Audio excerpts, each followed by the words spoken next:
সুপ্রিয় দর্শক, আসসালামু আলাইকুম। দর্শক, দেশে এবং প্রবাসে, কাছে এবং দূরে এই মুহূর্তে আমাদের এই প্রতিবেদনটা যারা দেখছেন তাদের সবাইকে অসংখ্য প্রীতি ও শুভেচ্ছা জানিয়ে শুরু করছে আজকের নতুন আরেকটি পর্ব। দর্শক, আপনারা সবসময় বলে থাকেন যে ঈদ আসলেই বড় গরুগুলো দেখানোর জন্য, তো তারই ধারাবাহিকতায় কিন্তু আমরা চলে আসছি সেই সুদূর প্রত্যন্ত গ্রামে। আমরা এই মুহূর্তে অবস্থান করছি মিটালু গ্রাম, ভাওয়াল রাজাবাড়ি ইউনিয়ন, শ্রীপুর থানা, গাজীপুর। তো দেখতেই পাচ্ছেন যে একজন নারী উদ্যোক্তা, সে সংসারের পাশাপাশি গরু লালন পালন করেন। আর একটু জানিয়ে রাখি, ওনার হাজব্যান্ড প্রবাসী, একজন প্রবাসীর স্ত্রী বাড়ি থেকে গরু লালন পালন করেন। তো আমরা জানবো আসলে যে গরু লালন পালনের উৎসাহটা কিভাবে পেয়েছিলেন, এবং এই যে গরুটা আমরা দাঁড় করানো দেখতেছি, গরুটা কতদিন থেকে লালন পালন করেন এবং কিভাবে যত্ন করেন, কিভাবে খাবার দাবার দিয়েছেন, আমরা টোটাল বিষয়টা নিয়ে কথা বলে জানার চেষ্টা করব। তো আমরা আশা করি পুরো প্রতিবেদনটা জুড়ে আমাদের সাথে থাকবেন বিস্তারিত জানার জন্য। তো আমরা ঘুরে দেখানোর চেষ্টা করছি। দর্শক, আমরা গরুটার নাম সম্পর্কে জানবো, যে গরুটা কতদিন থেকে লালন পালন করতেছেন উনি, এবং এই গরুটা লালন পালন করতে গিয়ে আদৌ কোনো বিড়ম্বনার শিকার হয়েছেন কিনা, আমরা টোটাল বিষয়টা আপনাদেরকে জানানোর চেষ্টা করব। তো চলুন আমরা কথা বলি সেই নারী উদ্যোক্তার সাথে, কথা বলে বিস্তারিত জানি, এবং সে আসন্ন কুরবানি ঈদে এই গরুকে নিয়ে সে কী চিন্তা ভাবনা করতেছেন এবং কেমন দামে বিক্রি করতে চাচ্ছেন এবং সম্ভাব্য ওজন কতটুকু, সেটিও আমরা জানবো। আসসালামু আলাইকুম, কেমন আছেন? কি নাম আপনার? আমার নাম তাসলিমা। তাসলিমা আপু। আচ্ছা, আমরা পেছনে যে গরুটা দেখতে পাচ্ছি, গরুটার তো একটা নাম রেখেছেন, তাই না? কি নাম রেখেছেন? মুন্না সাহেব। মুন্না সাহেব। মুন্না সাহেব নাম রাখলেন কেন? এই ধরেন যখন কিনেছিলাম, প্লাফানে সবাই, আমগন্দা বাচ্চারা সবাই মুন্না সাহেব খুব পছন্দ করে, মানে নাম দিছে সবাই মিল্লা, সব বাচ্চারা মিল্লা, যে আন্টি এই নামটা রাখো, কেউ কইতেছে খালাম্মা এই নামটা রাখো। এই হিসাবে যেমন মুন্না সাহেব, মানে বাচ্চারা ডাক দিল সারা দেয় যে আমার নাম মুন্না সাহেব, মাথাটা কান্দা ইয়া দেয়। আচ্ছা, এই মুন্না সাহেবকে কতদিন আগে কিনে নিয়ে আসলেন আপনি? আমি 23 মাস আগে কিনে নিয়ে আসছি। 23 মাস আগে? কোথায় থেকে নিয়ে আসছিলেন? এই যে না, আমরাজ বাজার আছে আমগো কাপাসিয়ার। এই মুন্না সাহেবরে দিয়েই কি আপনার গরু পালন শুরু? না, আমি আগে আরো 4 বছর পালছি। আগে আরো পালছেন? তারপরে কিন্তু এই মুন্না সাহেবকে আগে কি গরু পালছিলেন? এই ষাঁড় গরু। ষাঁড় গরু। তো মুন্না সাহেবকে যখন নিয়ে আসলেন তখন কি ভাবছিলেন যে গরুটা বিশাল আকার হবে? না, আমি এরকম ভাবছি না। এরকম ভাবেন নাই? আচ্ছা, তো এখন যে বিশাল একটা আকার হয়ে গেছে, এখন কেমন লাগে গরুটা সম্পর্কে? আমার ভালো লাগে, হ্যাঁ, আমার খুব ভালো লাগে। মানে এর কাছে গেলে গরু যাবার এত সারা দেয়, ডাক দিলে কাছে আসে, মাথা রাখলেও কিছু কয় না, লেজে দিল, মানে কোনো গুদাগাতি কিছু ই করে না। আচ্ছা, মানে আমি যে লালন পালন করি, হ্যাঁ বুঝে যে হ্যাঁ আমার মালিক। আচ্ছা আচ্ছা। এই যে মুন্না সাহেবকে কি কি খাবার দেন? মুন্না সাহেব খায়, ঘাস খায়, খড় খায়, আর খায় ভুসি খায়, ঘাস খড় ভুসি। হ্যাঁ, আবার দেশি ফল টল আছে, এগুলা খায়। দেশি ফল? হ্যাঁ, আম খায়। আচ্ছা, প্রতিদিন কত কেজি ভুসি লাগে? ভুসি তো লাগে ওই মনে করেন সকাল থেকে মনে করেন 2.5 কেজি 3 কেজি গেছে গা অলরেডি। 2.5 থেকে 3 কেজি। সারাদিনে কত কেজি লাগে? সারাদিন তো হ্যাঁ ভুসি বেশিরভাগ, অনেকটাই ভুসিটা পছন্দ করে। আর কাঁচা ঘাস? কাঁচা ঘাসও খায়। কাঁচা ঘাস আমার একটু জায়গা আছে, নিজে লোক দিয়া বেয়ার দিয়া ওইটার ভিতর থেকে নিজে কাটে আনি, সার পানি দিই। আচ্ছা, দৈনিক কতবার গোসল করেন? ডেইলি মনে করেন যদি গরম, তো গরমের মধ্যে শরীরটাকে অনেক গরম হয়ে যায়। 2টা ফ্যান আছে আমার ছোট খামারের ভিতরে, তো হ্যাঁ বেশি গরম হলে একটু বেশি গোসল করাই, 4 বার 5 বার 6 বার। আচ্ছা, 5-6 বার গোসল করেন। মুন্না সাহেবের জাত কি আসলে? ব্রাহ্মা ক্রস মনে হয়। ব্রাহ্মা ক্রস আছে, বুঝতে পারি নাই, তবে এমনি ইউটিউবের মধ্যে মানুষের গরু দেখিয়া পরে এমনি শ্রীপুর নিয়ে গেছিলাম, সরকারি ভাবে ডাকাইছি, যে বড় গরু মেলা বসি নিয়ে গেছিলাম, মেলাতে নিয়ে গেছিলেন। তারা একটা ওই যে একটা সাইনবোর্ড দিছে, ওইটাতে কইছে যে ব্রাহ্মা ক্রস। আচ্ছা, এই সাইনবোর্ডে তারা মানে বলে দিয়েছে, আর ওই খাবারটা লিস্টে দিছে যেইভাবে খাওয়াবেন।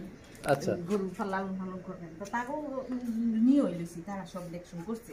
আচ্ছা, এই যে মুন্না সাহেবকে যে এতদিন থেকে 3 বছর হলো লালন পালন করতেছেন, তাই না? 3 বছর হলো, মানে কখনো কোনো 23 মাস পালছি আমি, 3 বছর পালছি না, 23 মাস। হ্যাঁ, 7 মাস বয়সে কিনে আছি আমি। আচ্ছা, তাহলে এই মুন্না সাহেবের ওজন এখন কতটুকু হবে? এই ধরেন আনুমানিক কত হইব, 19 কেজি, 19 মণ, 20-22 মণ এরকম হইতো। ছেলে মাপে, আমি এত বুঝি না। 700 কেজির মতো, 700 কেজি প্লাস হবে। ছেলে মাপে, আমি মাপ জোখায় ফিতা দিয়া মাইফা ফিতা উঠাই। আচ্ছা, ফিতা দিয়ে মাপছিলেন? আচ্ছা, এই যে মুন্না সাহেবকে তো গতবার কি হাটে নিয়েছিলেন? না আমি হাটে নেই না, আমার খামার ওই গত কুরবানির ঈদে একজন আইসিন, এই যে ইয়া মিল ফ্যাক্টরির মালিক শিল্পপতিরা আইয়া, ওনারা 3 লক্ষ টাকা দাম কইছি, পরে আমি দিছি না। কেন দেন নাই? মনে করছি যে গরু এত লম্বা সম্বা এত উঁচু, আমার সে উঁচু বেশি হয়ে গেছে গা, তাহলে ফালবো আমি, এই নিয়ত করে আর দিছি না। আচ্ছা, তার মানে ওই সময় বেচার আগ্রহটা ছিল না? না না না না, বেশি টাকার আশায় বিক্রি করেন নাই, না আসলে ওই সময় আগ্রহ ছিল না? না, আগ্রহ ততটা ছিল না। আচ্ছা, হ্যাঁ, ভাল লাগিয়ে গেছে যে দেখতে ভালো লাগতেছে, এটা আমি লালন পালন করবো। কিন্তু দেখতে ভালো লাগতেছে, তারপরে লালন পালন করবেন, কিন্তু এখন তো আর এই মুন্না সাহেবকে আসলে ওই ভালো লাগার খাতিরে রাখা সম্ভব না, বিক্রি করতেই হবে। ধরেন ঈদ আইতাছে, ঈদ আইলে প্রায় 2 বছর হয়ে যাবো গা, আপনার হয়তো বড় হয়েছে অনেক, এখন আর রাইখা কেমনি কি করবো, তো খাবার লাগে ডেইলি। আপনার এই মুন্না সাহেবকে যদি আপনি বিক্রি করে দেন, তাহলে আপনি কি ঠিক থাকতে পারবেন? কষ্ট তো তার লাগে পাইনি, ওই সব আসছে ফ্যামিলির মধ্যে, মনে করেন ছেলে আছে মেয়ে আছে, আমি হ্যাঁ দেখশনে একটু বেশি করছি, এখন কষ্ট পাইনি হ্যাঁ বিক্রি করলে। আচ্ছা, আপনার হাজবেন্ড তো দুবাই প্রবাসী, তাই না? হ্যাঁ। আপনার হাজবেন্ড কি মুন্না সাহেবকে দেখেছে? হ্যাঁ, ভিডিও কল দিয়ে দেখাইছি। ভিডিও কল দিয়ে? হ্যাঁ। দেখার পরে তার অনুভূতি কি ছিল? দেখার পরে কইছে যে তুমি তো ভালোই, দেখা যায় বড় সড়ো হইছে, এখন বিক্রি করার ব্যবস্থা করো, এটা কইছে আমারে। আচ্ছা, এখন যে আপনার হাজবেন্ড দুবাই প্রবাসী, আপনি দেশে গরু লালন পালন করতেছেন সন্তানদের নিয়ে, তাই না? তো কখনো কি মানে হাজবেন্ড বলে নাই যে আমি আর থাকবো না, বা আপনি বলেন নাই যে চলে আসো গরু লালন পালন করবো? এখন এইটা বিক্রি করলে মনে করেন আয়ের উপর, আমরা তো বড় গরু কোনো সময় পালি নাই, এই প্রথম মানে গরু পালছি, এই ছোট মনে করেন 5 মণ 6 মণ 7 মণ ওজন করছি, আর পরে করছি না।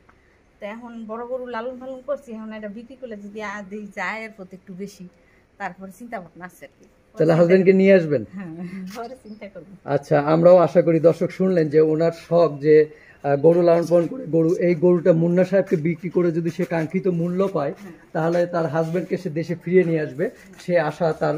এবং একজন নারী উদ্যোক্তা কিন্তু এরকম আশা করতেই পারে আসলে, বা আমরাও চাই যে প্রবাসে জীবনযাপন না করে দেশে এসে যদি ফ্যামিলির সবাইকে সাথে করে নিয়ে এরকম গরু লালন পালন করে, তাহলে কিন্তু একটা সুখী সংসার মানে উপহার দিতে পারবে।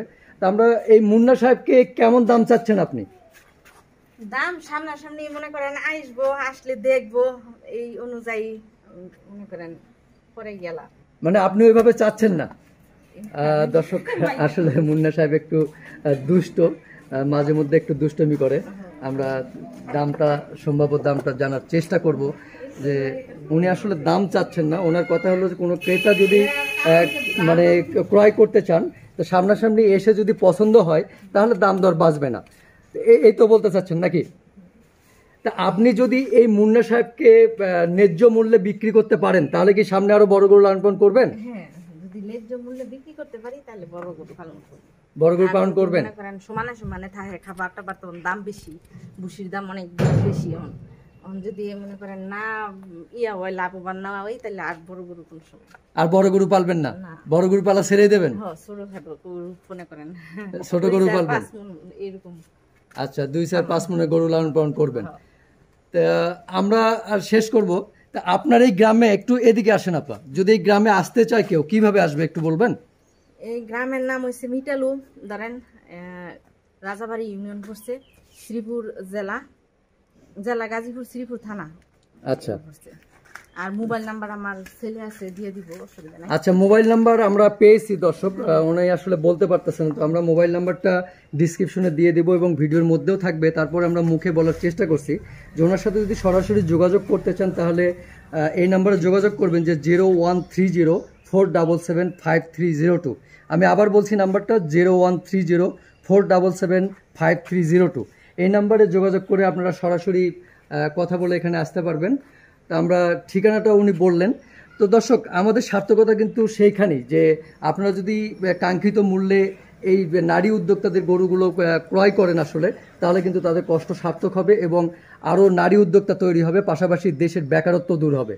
আর আরেকটা জিনিস আমি রিকোয়েস্ট করব সরকারের প্রতি, যে সরকারও যদি গ্রামে এইসব ক্ষুদ্র খামারিদের দিকে একটু নজর দেয়, তাহলে কিন্তু তারাও স্বাবলম্বী হতে পারবে, বেকারত্ব দূর হবে।